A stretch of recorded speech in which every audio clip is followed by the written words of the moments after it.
But first, breaking news, 40,000 acres and counting. Crews are working hard to slow down a massive fire burning in Owyhee County. Just into our newsroom, the Bureau of Land Management has reopened the Bruneau Dunes State Park. But firefighters say the fight isn't over yet. We've team coverage to start. KBOI2's Brent Hunsaker's live near the scene. He joins us to explain what fire crews are doing right now to slow it down. Yeah, and I tell you, I've got nothing but good news, Natalie, about this fire, and I'll get to that in a second. But boy, it was a fast burner. I mean, at one point yesterday, it covered 6 miles in 30 minutes. Pushed by the winds, it was just impressive. But as you just said, we got word just a few minutes ago that the state park and all the facilities that you see behind me were spared. This is at the Bruneau Sand Dunes State Park. The campground beyond me is okay. The facilities close in by, the offices, the visitor center, all of that is okay. And that's now reopened. This fire, the fire behavior this afternoon has really what they said set down, and what they mean is it's slowed down. It's not burning as actively as it was before. This morning they laid down a real good line of fire retardant along the fire front. That was added with bulldozers going in and reinforcing the lines. Tonight, or this afternoon, they have bulldozer lines now completely surrounding the fire area. That is very good news, even though they're not calling this officially contained yet. In fact, I think officially containment is still at 0. But because they have bulldozer lines all around, they have fire retardant that's been laid down, they feel real good about where they are right now. But boy, as I said before, this fire was a real burner yesterday, and as it started up, folks down at the campgrounds here at Bruneau Sand Dunes, they didn't know what to do.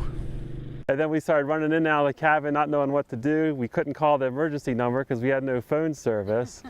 And it just started getting closer and closer to us, and the wind was kicking up, blowing right in our direction. So we saw some guy running around outside our cabin, like around an RV, and he said that his wife had got hold of the emergency number, and they called for an evacuation.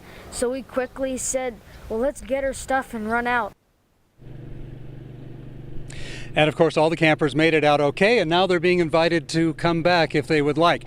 Here is the problem, the one problem remaining. Take a look out here, and you can see the clouds out here off to our northwest. There is a front apparently moving in, and Roland's got all the details on that, but they're concerned about a shift in winds, an increase in winds that could cause sections of this area to again spark and jump and start running again. So that's what they're concerned about tonight.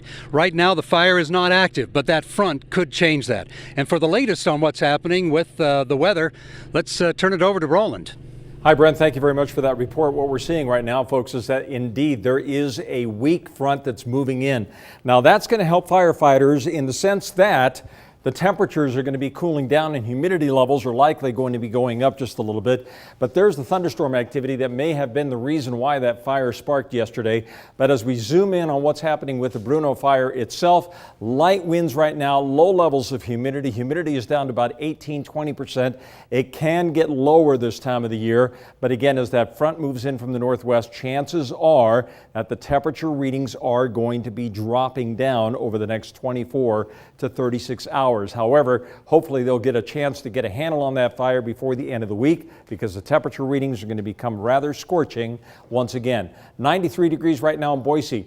Closer to the fire, it's 97 degrees. Twin Falls right now at 91 degrees with generally light winds out of the west at about 15 miles per hour. So the winds will increase tomorrow out of the northwest. That may cause some areas along the fire to begin back burning, or it could push that southeast flank a little bit more toward the southeast. So hopefully they'll get a good handle on this, but at least the temperature readings are going to be a little more advantageous to fighting the fire through the day tomorrow. Natalie. All right, thanks, Roland. Take a look at this picture. It shows just how close the flames came to the park. The burn scar comes right up to the park's entrance sign. Brent will continue to track this fire, and he will bring you updates throughout this newscast. Our coverage continues online. Make sure to check out our website, idahonews.com, for up-to-the-minute developments, and download that KBOI2 News mobile app for news as it breaks.